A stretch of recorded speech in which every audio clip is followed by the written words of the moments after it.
hoy teniendo bastante lentitud. Yo creo que voy a eliminar de momento la cámara de vídeo. Vale.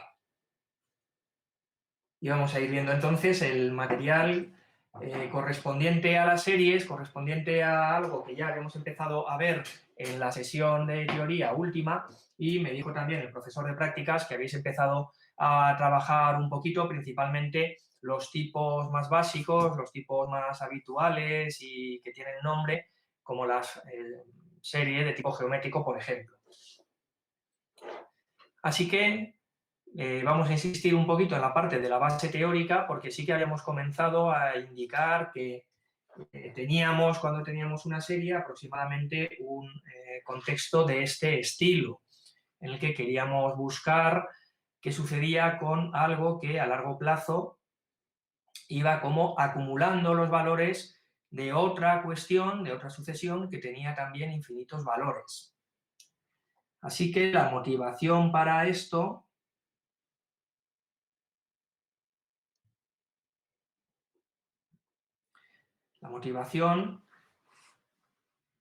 decíamos que era pues que nosotros imaginemos el caso habitual con el que se motivan estas cosas, el caso habitual en el que tú tienes un cierto capital y lo tienes con un determinado interés, pues en donde sea, en una entidad bancaria, en donde corresponda. Así que tú tienes un capital que al cabo del tiempo te ha dado un interés, C por R, que sumado con el capital te da pues un determinado dinero, ¿no? C por R, que te dice que en ese momento, si tú rescatas, pues ya tienes una cantidad de, haciendo una pequeña cuenta, C por 1 más R. R es como el tanto por ciento pasado a tanto por 1, es decir, si R es el 10%, ¿no? Una situación muy ficticia, porque nadie te da este tipo de rendimientos hoy día, pues lo que haces es,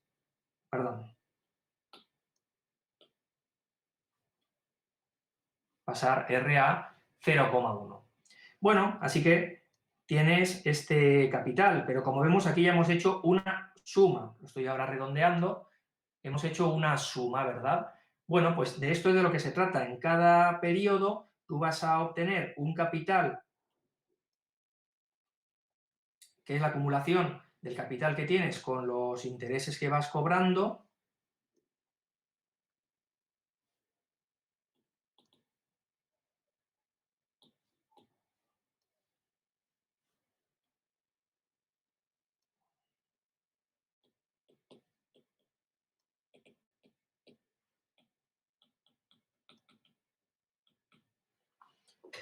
Y aquí te va a aparecer pues, la fórmula de la sucesión geométrica, pero, en fin, esto es una cuestión que ahora no nos importa tanto. Lo que quiero es motivar que tú en este momento estás viendo que tienes como dos elementos aquí, en cierto modo, diferentes, pero que, por supuesto, están relacionados. Por un lado, tienes el elemento que es el interés. En cada periodo a ti te van a dar una cantidad de intereses, pero además, en cada momento tú consigues una acumulación de capital gracias a lo que tenías originalmente, por supuesto, y a todos los intereses que te han ido proporcionando a partir de ese primer momento de la imposición en cada periodo.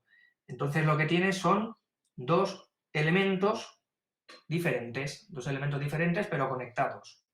Repito, en cada periodo, los intereses, por un lado, intereses que te correspondan a esa última anualidad, por ejemplo, si es que es un periodo anual, pero además tú en tu cabeza o en tu anotación, ¿no? Pues tú llevarás la cuenta de cuál es el capital del que en ese momento dispones, que sale de, en el momento anterior, lo que tuvieras, más los intereses que hayas acumulado en ese momento.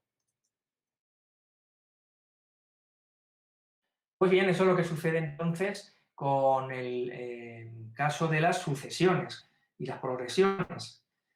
Cuando yo tengo una serie de números reales, independientemente de que luego te dé como una progresión geométrica del estilo de la que hemos dicho o no, tú tienes realmente dos elementos en los que pensar. En primer lugar, tienes una sucesión. Esta sucesión, en nuestro ejemplo en el que estábamos motivando, sería la sucesión, en el ejemplo, de los intereses que recibes.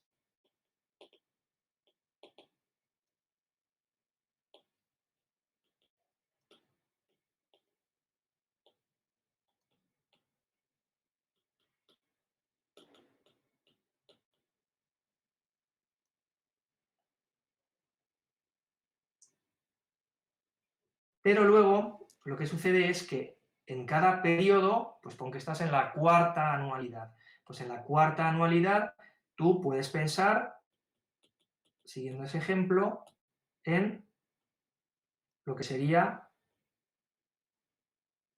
la suma de los intereses que has ido recibiendo, más, bueno, pues en ese ejercicio también, más el capital.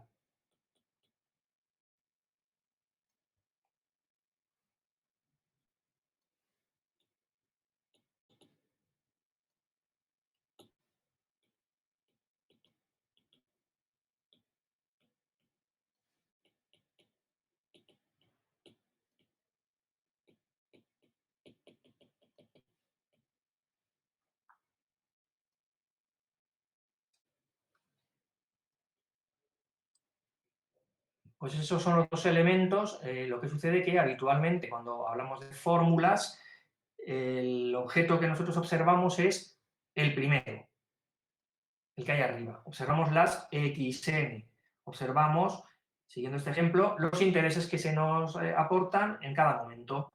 Y lo que sucede es que lo que nos interesa ahora investigar no son ellos, no son esos intereses, sino que lo que nos interesa es investigar qué sucede con la suma de todo ese capital, el original más lo que vas recibiendo.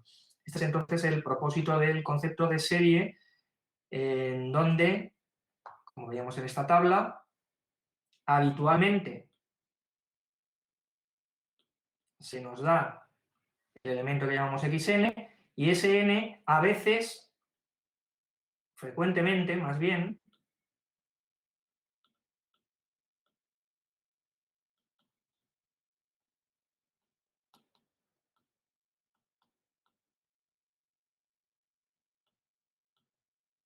no se calcula. Quiero decir, en series como las que empezabais a ver en la práctica anterior, del estilo de, por ejemplo, las series geométricas, pues sí que puede haber una fórmula que te da fácilmente cuál es la suma parcial al acabar el segundo, tercero, enésimo periodo. Puede haber esa fórmula e incluso ser sencilla. Pero hay muchas veces en las que la sucesión genera una lista de sumas parciales que no podemos encontrar una fórmula que la rija o nos resulta fácil. Bueno, pero es que el propósito no es saber la suma parcial, el propósito es saber su carácter y, si es posible, su suma.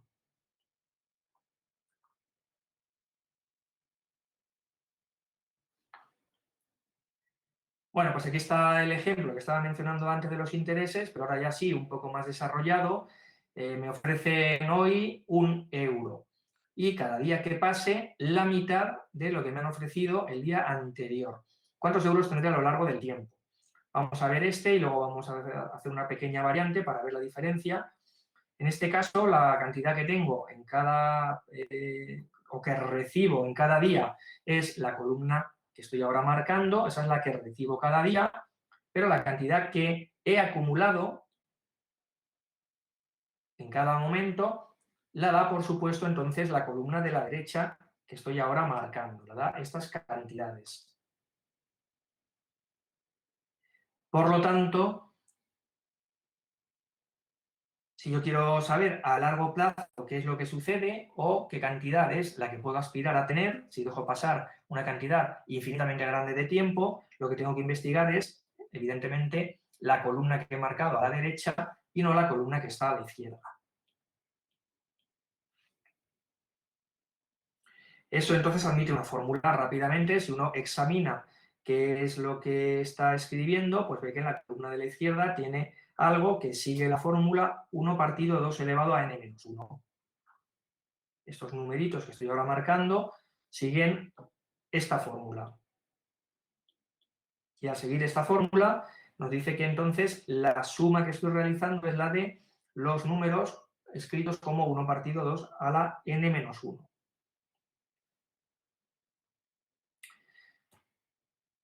Muy bien, pues, ¿qué sucede entonces con esa clase de cosas que acabamos de construir? Pues ese objeto matemático que hemos construido, estas sucesiones que son nuevas en el sentido de que lo que hacen es algo que antes no hacíamos, que es ir acumulando estas nuevas sucesiones que se llaman así, pero que sigue siendo una sucesión de sumas parciales.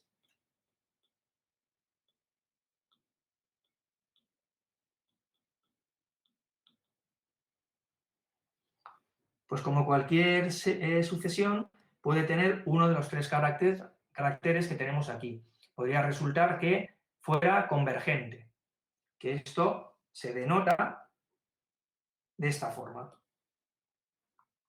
Estamos diciendo que la serie es menor que infinito. Repito, esto es solamente una notación. El infinito, como ya hemos comentado en alguna otra sesión, no es un número matemático, entonces cada vez que te digan esto es igual a más infinito, o es menor que más infinito, o es tal, pues te están dando algún tipo de definición que tú tienes que preguntar, espera un momento, ¿a qué te estás refiriendo al decirme que es menor que infinito? ¿A qué me estás diciendo al decirme que es igual que infinito? Vale, pues entonces repito que tenemos una notación que es la que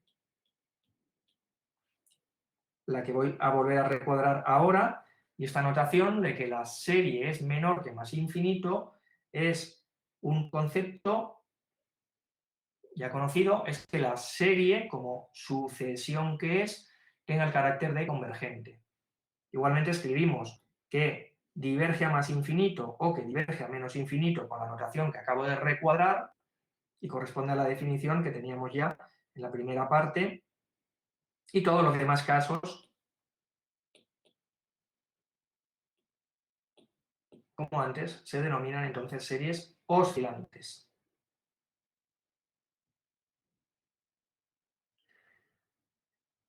Vale, pues podemos entonces aprovechar la metodología que antes seguimos con las sucesiones y pasar lo que podamos a las series. En las sucesiones habíamos dicho que una metodología para saber el carácter de ellas era, por supuesto, primero, pues saber el carácter de una serie de sucesiones, digamos que muy básicas, de un formato elemental, del tipo de infinitesimos como 1 partido n, o como 1 partido 2n, o infinitos, ¿no? Sucesiones divergentes como logaritmo de n, e a la n, y con ellas, entonces ya dar una serie de mecanismos, de teoremas, ¿no? De reglas de composición aritméticas, por ejemplo, que te permitan deducir límites o deducir el carácter a partir de cosas ya conocidas, de cosas nuevas a partir de cosas conocidas. Vamos a seguir entonces esa metodología, ese patrón. Como dice aquí en la página esta del análisis de las series, realmente, al contrario de lo que pasaba antes, el asunto de sumar la serie no nos va a interesar tanto aquí como el asunto de encontrar el carácter de las series. Simplemente porque, como dice aquí abajo, la suma es mucho más complicada que el carácter. En el caso de las sucesiones, pues veíamos que habitualmente deducíamos si algo convergía, pues porque le encontrábamos el límite, ¿no? Yo decía, pues, yo qué sé, 1 partido n. ¿Por qué sé que es convergente? Pues porque es fácil probar que es un infinitésimo, es decir, su límite lo encontraba a la vez que encontraba su carácter. Pero lo que sucede es que aquí no es así de fácil. De hecho, la razón pues viene principalmente porque, como antes escribí, a veces lo que hay aquí escrito, a veces la suma es que no tiene una expresión fácil de calcular. Es que frecuentemente no somos capaces de encontrar una expresión concreta para la suma por supuesto, tenemos una expresión genérica, que es esta que hay aquí. Tú siempre puedes escribir esto, pero no siempre vas a poder esto reducirlo a un formato manejable. Así que eso es lo que está en el origen de que la suma sea difícil de calcular. Bueno, pues centrándonos, como dice ahí, en cuál es el carácter de las series. Pues es que la sumación de series, aunque yo no sepa sumar series, el concepto sí sé que tiene buen comportamiento. ¿En qué sentido? Bueno, aquí tenemos dos ejemplos. Si yo sé que una serie se puede sumar, aunque no sepa cuál es su suma, lo que sé es que también se puede sumar la serie que resulta de, por ejemplo, multiplicar o dividir cada uno de sus elementos por una cantidad fija que se llame, en este caso, C. No solamente esto, sino que sabemos que se puede como sacar factor común. La suma de la serie, aunque no sepa cuánto da, es C veces lo que valía la serie antes de multiplicar cada término por C. O sea que se puede sacar factor común, vamos a decir algo un poco exagerado, abusando un poco del lenguaje, se puede sacar un factor común de infinitos términos usando la propiedad distributiva, igual que se hacía con el número finito de términos. Es un abuso porque, como habíamos explicado, yo no estoy sumando en ningún momento infinita cantidad de cosas. Lo que estoy haciendo es sumar 1, 2, 3, n cosas y luego tomar el límite de aquello. El límite de las sumas parciales es lo que me da la sumación.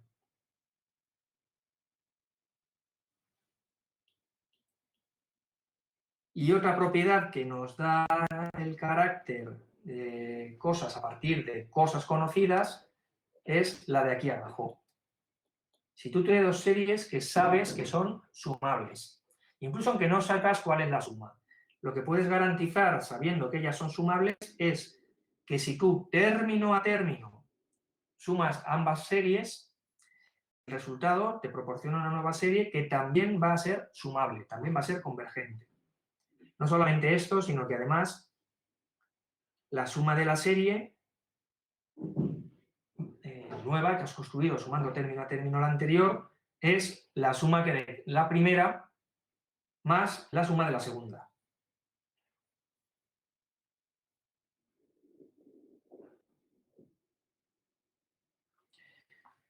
Vale, pues esto lo aprovecharéis en la práctica y vamos a seguir con cuestiones relacionadas con qué se sabe del carácter de las series a nivel pues fundamental.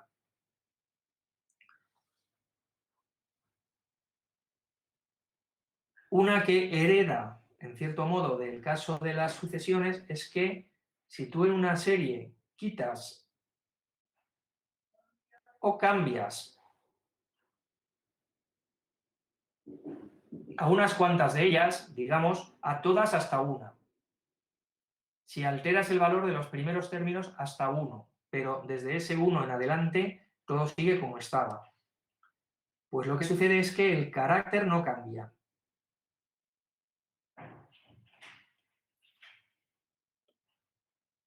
Si era convergente y eliminas o alteras el valor de los primeros, lo que sea términos, 2, 100, 1000 millones, no afecta el carácter.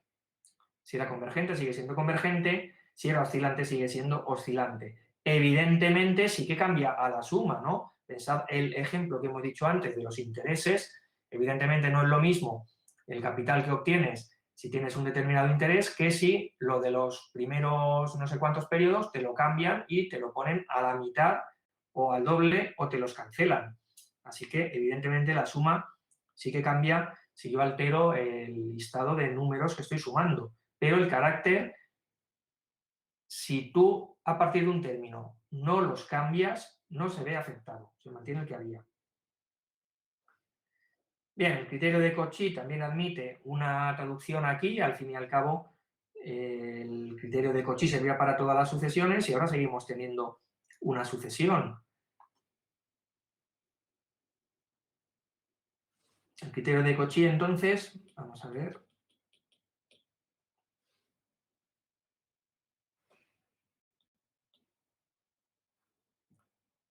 Hablaba de caracterizar la convergencia de las sucesiones, que en este caso se aplica, por definición,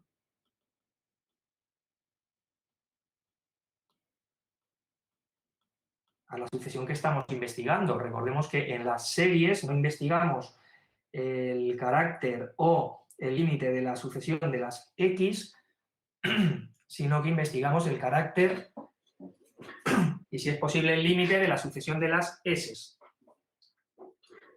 Así que cuando hablamos del criterio de Cauchy,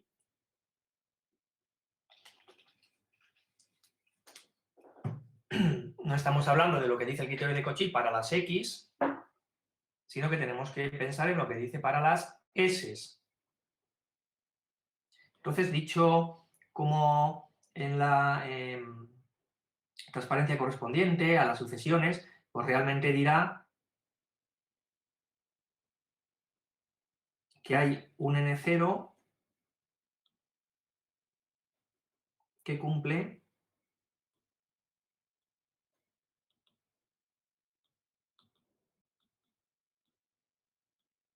que a partir de él, si tomas dos índices posteriores, entonces la suma de términos sucesivos se hace tan pequeña como te haya marcado el epsilon que habías pedido. Que a propósito, perdón, se me ha olvidado, como estaba escrito aquí abajo, se me ha olvidado escribirlo aquí.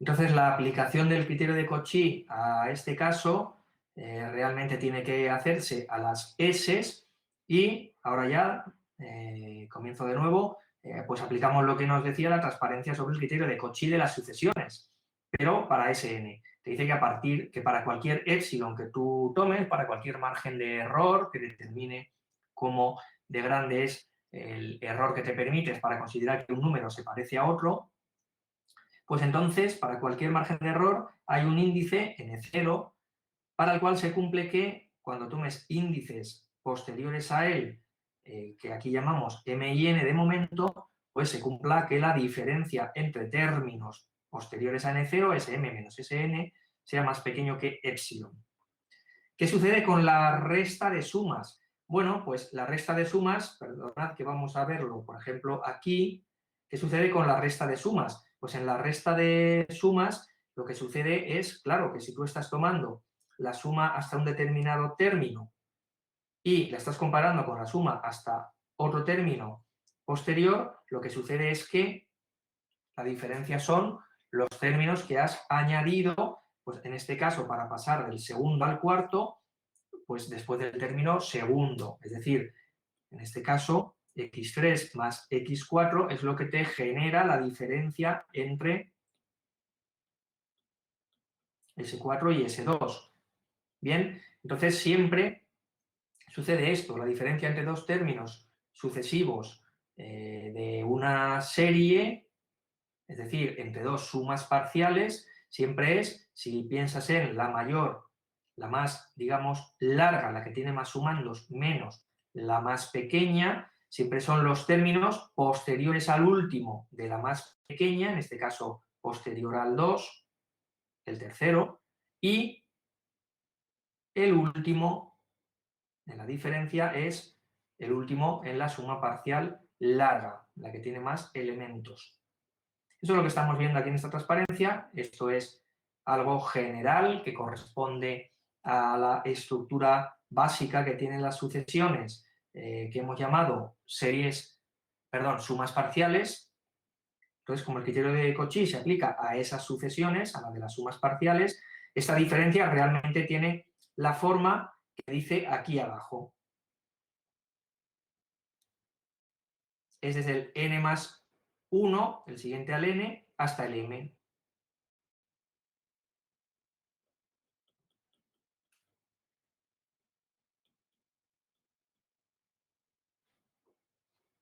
es lo mismo, por la razón que hemos dicho. La diferencia entre dos sumas, podemos aquí, como m y n son indistinguibles, pues podemos pensar que la m es el mayor y la n es la más pequeña.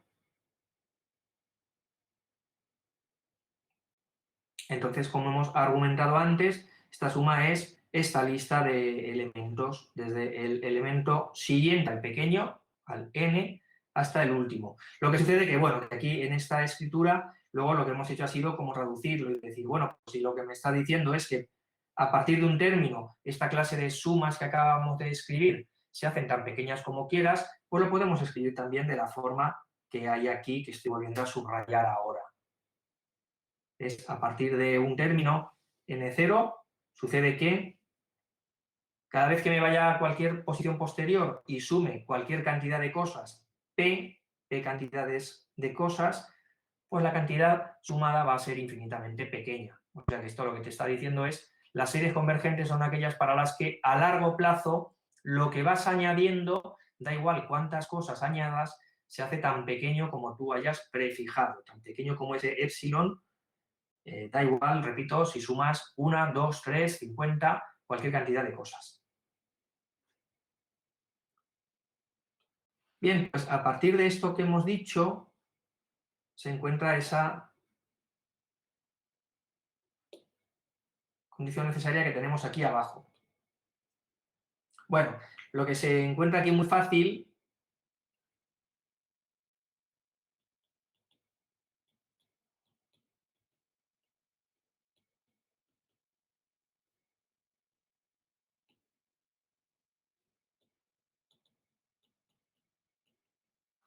es esto. El criterio de Cauchy, en cuanto te fijes en lo que dice si haces aquí una sola cosa, te vas a dar cuenta de que te está diciendo en particular esto. Así que si lees lo que acabas de escribir, simplemente has escrito el criterio de Cauchy para la X. Es decir, que si la serie es convergente, lo que acaba de escribir te dice que la X no solamente converge, sino que el límite es cero. Porque, recordad que aquí arriba estaba escrito, para todo epsilon mayor que cero, sucedían una serie de cosas que en particular ahora te implican que sucede que xn más 1 es tan pequeño como el epsilon o más. En conclusión, en particular, xn tiene el límite 0. Hay algo que esto cuesta un poco más de trabajo técnico y no lo vamos a hacer, pero no solamente xn tiene que ser infinitesimal para que sus sumas a largo plazo sean infinitesimales, que esto si uno lo piensa, pues es como bastante obvio, ¿no? O sea, a ti te están acumulando cantidades y esas cantidades no se hacen infinitamente pequeñas, pues entonces a largo plazo te van a estar dando una cantidad no despreciable infinitas veces y eso tiene que crecer hasta el infinito. Así que este es un elemento teórico que es fácil de recordar porque es muy intuitivo si uno sabe bien de qué está hablando. Así que, repito, si yo estoy hablando de que tengo una suma de infinitos términos y esa suma a largo plazo no se hace infinitamente grande, pues es porque los elementos que estoy sumando, ellos se tienen que hacer infinitamente pequeños. No solamente eso, repito, sino que será algo que esto sí que es mucho más exigente.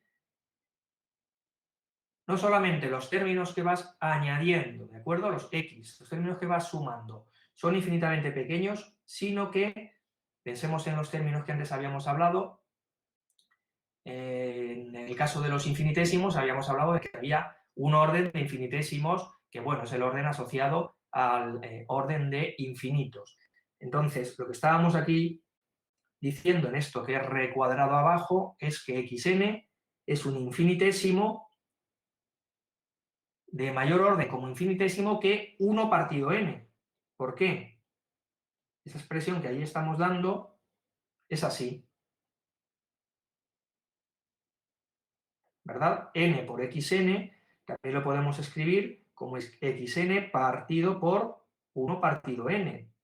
es un cociente de infinitesimos. Xn, acabamos de decir arriba que tiene que ser infinitesimal, lo hemos dicho aquí arriba, donde estoy marcando, pero también I1 partido n, como sabemos de la parte anterior, es un infinitésimo. Sé que tienes un cociente de infinitesimos que todavía tiene carácter infinitésimo. Pues está diciendo que xn es un infinitésimo de un orden superior a 1 partido n.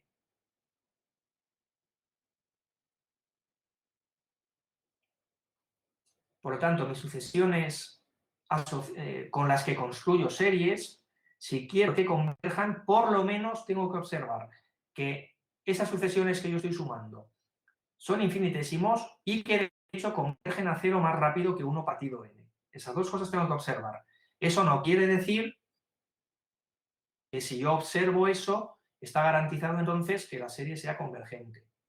No quiere decirlo. Pero lo que sí quiere decir, porque es una condición necesaria, es que si yo veo que eso falla, si yo veo que eso es falso, entonces ya sé que mi serie no será convergente. Ejemplo. Sea un ejemplo muy sencillo, pero sirve para verlo.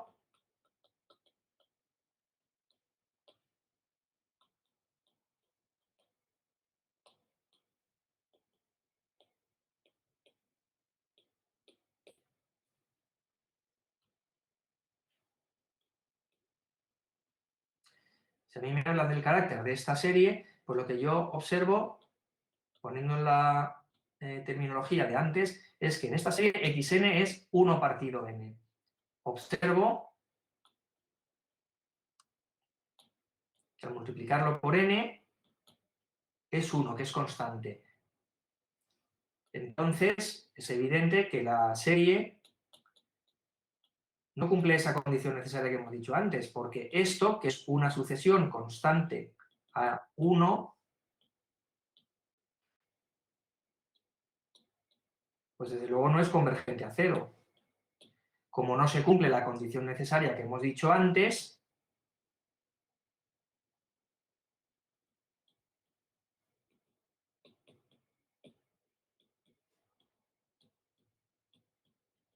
la serie no converge. Esta serie, que recordaréis, que seguramente en la práctica lo comentó Gustavo, esta serie tiene nombre, es la serie armónica, o más concretamente, la armónica de grado 1. Se sobreentiende si se dice simplemente la serie armónica, que es la de grado 1, pero hay otras series armónicas y por eso se puede matizar el caso este como armónica de grado 1. Vale, así que esta es la forma en la que aplicaríamos, ¿de acuerdo? Si yo tengo la pregunta de cuál es el carácter de una serie y observo que al multiplicar el término general por n, lo que queda no es convergente a cero, entonces sí que puedo asegurar que la serie de la que me están hablando no converge.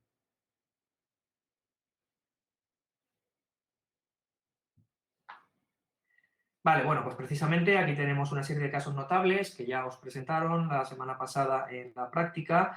La serie armónica generalizada es esta, 1 partido n a la alfa. Esto lo que hay que conocer es que ella es convergente cuando ese alfa sea mayor que 1, divergente en caso contrario. Es decir, la que hemos escrito antes,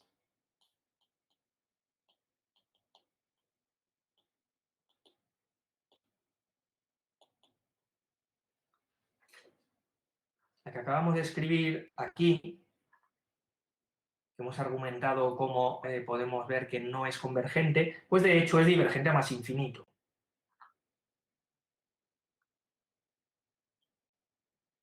Y ella marca como una discontinuidad. Es decir, cuando tú tienes un valor de alfa que está por encima del 1, la serie que tienes es convergente. Por ejemplo,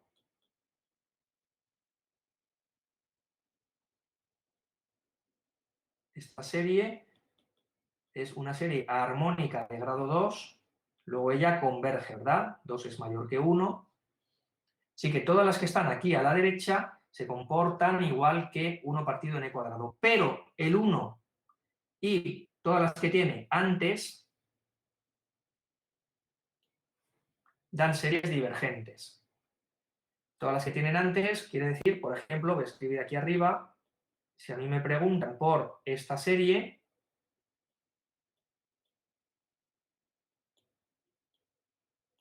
puedo darme cuenta de que esto es 1 partido n elevado a, pues la raíz cuadrada es la potencia 1/2.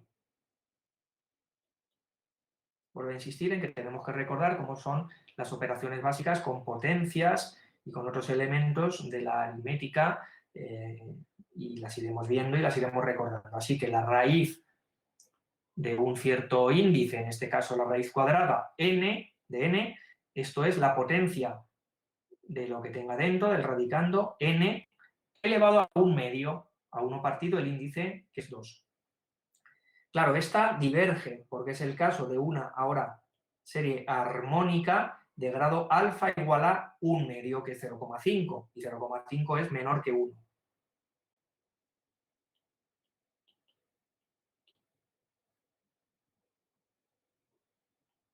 Así que repito, el 1 marca como una discontinuidad. Si yo tengo una serie del tipo 1 partido n a la algo, tengo que fijarme si ese algo es estrictamente mayor que 1 o es hasta 1.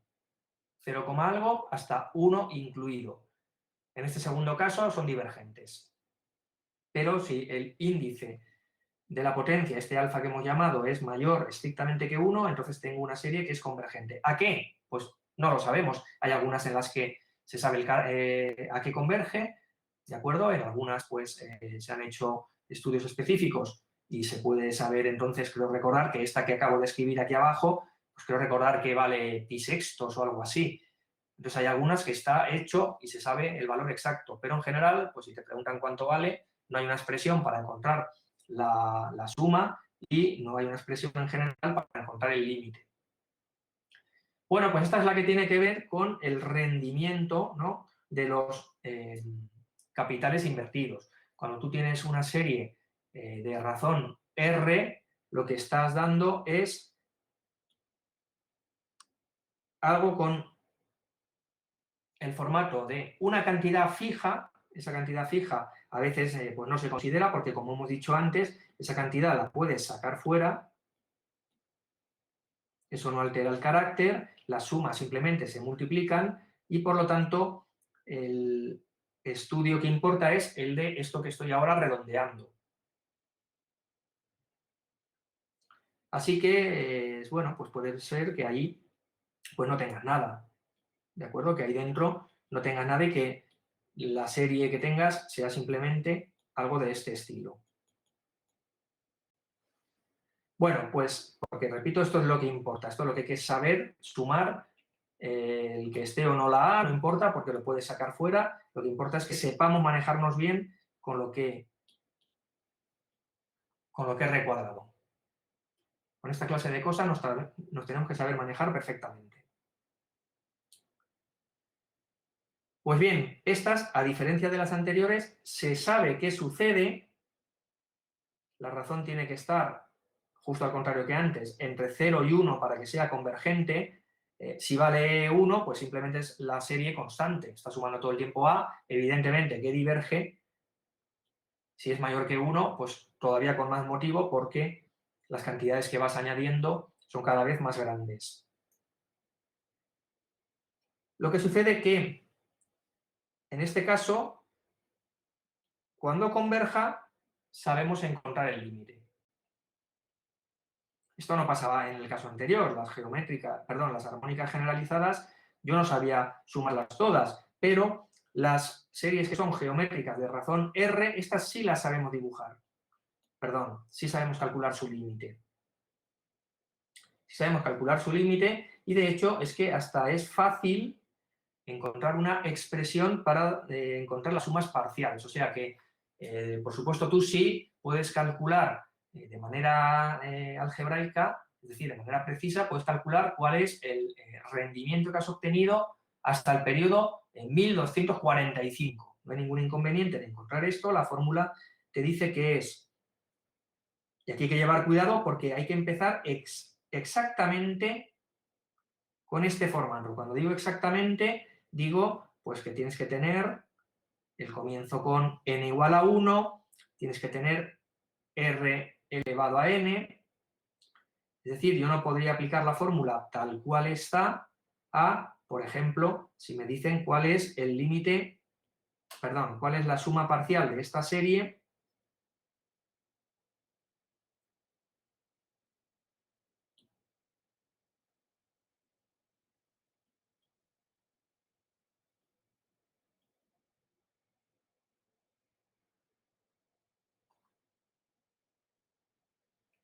Yo no podría aplicar la fórmula y decir, pues la A por la R, que es un medio, y por la N, que me han dicho, hasta el periodo 26, pues la N es 26. No, no puedes hacer eso porque, insisto, que la fórmula es estrictamente para la situación que está marcada en el recuadro, para la situación en la que empieces por n igual a 1 y no por n igual a 2, o n igual a 3, o n igual a 0, y donde tengas r elevado a n y no una potencia del estilo de lo que hemos escrito aquí, del estilo de n más 4 o n menos 2 o cualquier otra cosa.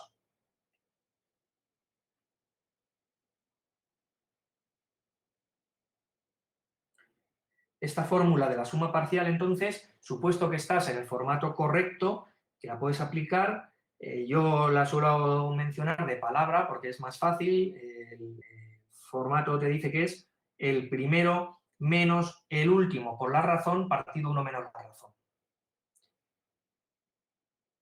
El primero menos el último por la razón partido 1 menos la razón.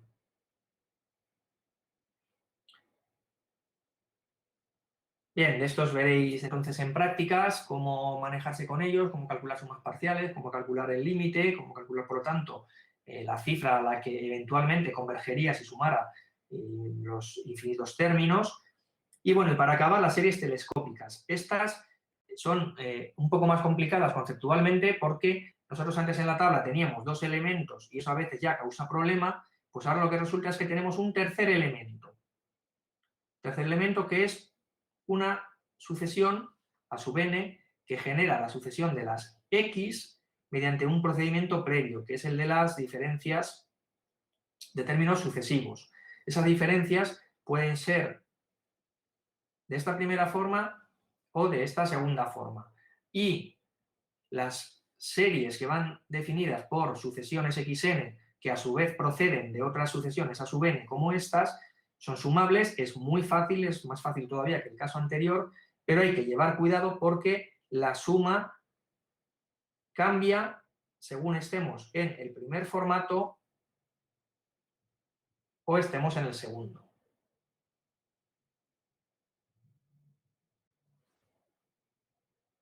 Hay que aprenderse entonces cómo es cada uno de los formatos y cómo es la fórmula que obedece cada uno de los formatos. Yo siempre recomiendo que todo esto se haga.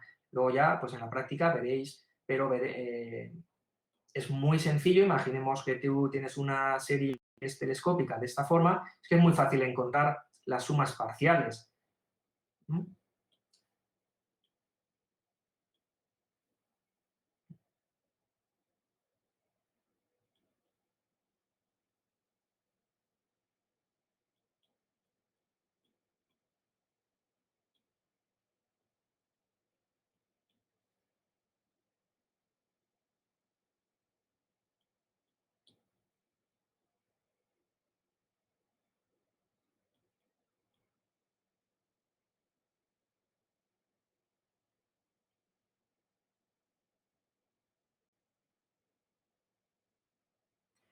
Bueno, aquí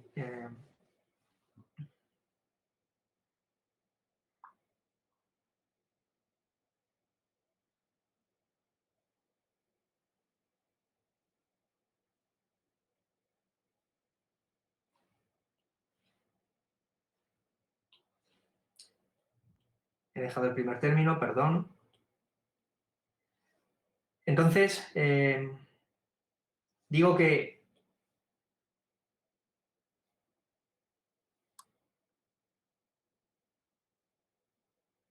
Perdón, aquí estoy viendo algo mal.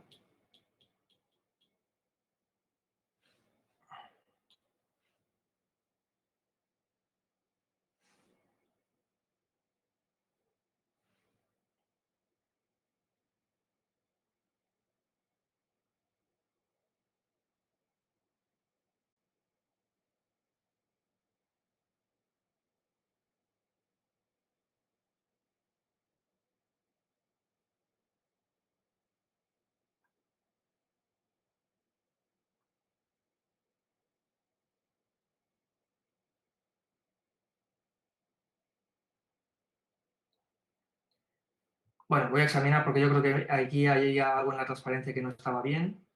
Ya lo comento ahora, después del descanso.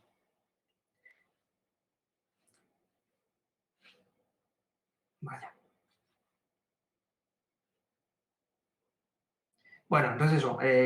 Ahora luego comentaremos esto, porque, bueno, también en cualquier caso es una cuestión más práctica que teórica el que se pueda encontrar la suma parcial fácilmente, simplemente escribiendo en cada caso cómo es cada una de las sumas parciales. Bueno, entonces,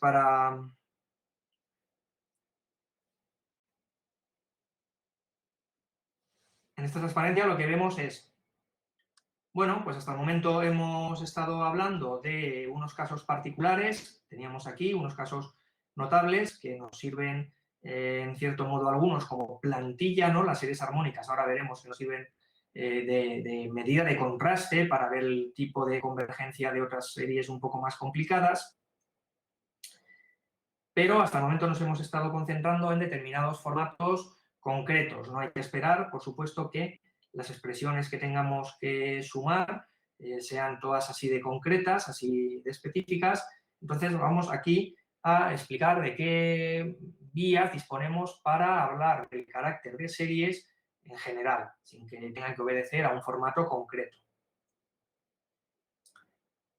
Nos concentramos en las que aparecen más habitualmente, la serie de términos positivos. Son las series en las que todos los términos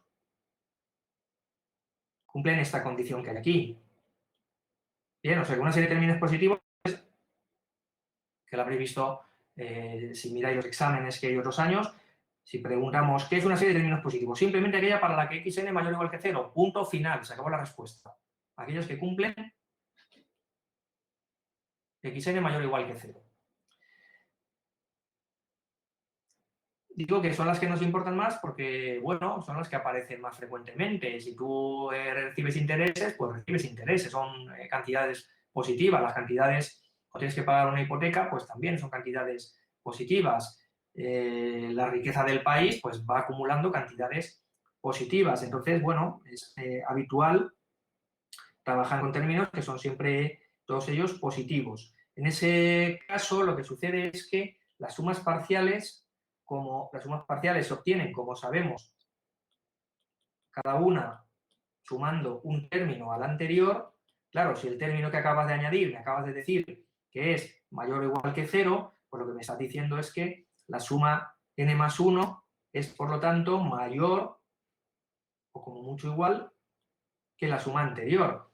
Por tanto, es evidentemente una sucesión creciente con carácter monótono, es decir, puede haber empates, no tiene carácter en principio estricto.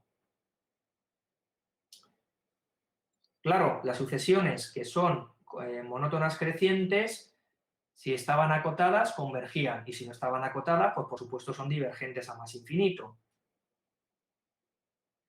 Eso quiere decir que una serie de términos positivos nunca va a ser oscilante.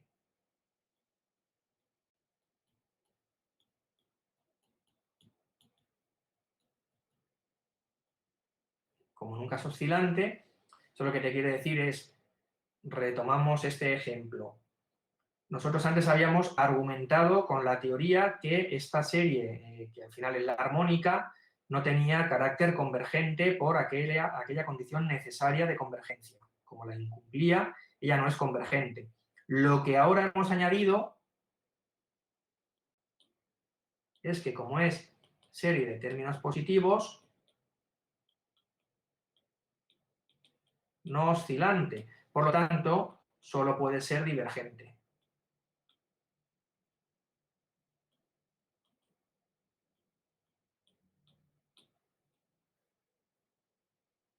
Que es lo que nos decía el resultado aquel sobre las series armónicas. La serie armónica de grado 1 es divergente. Bueno, pero aquí tenemos un argumento y aquí vemos entonces cómo utilizar estos diferentes argumentos que hemos ido dando.